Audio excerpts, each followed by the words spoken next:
पूर्ण महाराष्ट्रामध्ये गेल्या 3 दिवसांपासून पावसाचा धुमाकूळ हा चांगलाच सुरू आहे आणि याचाच परिणाम फळभाजी विक्रेत्यांना होत आहे। पावसामुळे धुळ्यातील कृषी उत्पन्न बाजार समितीमध्ये टोमॅटोंची आवक कमी झाल्यामुळे टोमॅटो उत्पादकांना त्याचा फायदा बघायला मिळत आहे। मागील आठवड्यात टोमॅटोचे भाव अगदीच घटल्याने शेतकऱ्यांची चिंता ही वाढली होती। मात्र 3 दिवसांपासून सुरू असलेल्या पावसामुळे टोमॅटोची आवक कमी झाली आहे आणि त्यामुळेच 400 ते 500 रुपयांना जाणारे टोमॅटोचे कॅरेट आता 1000 रुपयांवर येऊन पोहोचले आहे।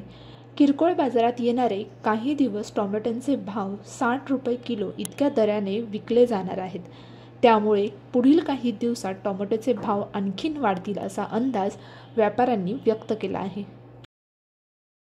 उत्पन्न बाजार समितीमधून आडत दुकानदार हरीश माळी गेल्या 2 ते 3 दिवसांमध्ये पूर्ण महाराष्ट्रामध्ये पावसाचा जोर वाढल्यामुळे या ठिकाणी टमाट्याचे कॅरेट जे 400-500 रुपये जात होतं, तर पावसाचा जोर वाढल्यामुळे पावसाने या ठिकाणी शेतकऱ्यांचं आतोनात नुकसान केलेलं। ज्या ठिकाणी 50-60 कॅरेट येत होते बिघ्याला, त्या ठिकाणी फक्त 5 आणि 10 कॅरेट या ठिकाणी मार्केटमध्ये आलेले आहे। एका बिघ्याला शेतकऱ्याचे आवक खूप कमी झालेली, त्यामुळे टमाट्याचे रेट आज गगनाला भिडलेले। आज ऐतिहासिक म्हणजे आज 1000 रुपये कॅरेट या ठिकाणी धुळे कृषी उत्पन्न बाजार समितीमध्ये विकलं गेलेलं आहे। एका कॅरेटमध्ये 20 किलो माल असतो, म्हणजे 50-60 रुपये किलो या ठिकाणी होलसेलला हा माल विकला गेलेला आहे आणि येत्या काळामध्ये अजून टमाट्याचा भाव वाढण्याची दाट शक्यता आहे।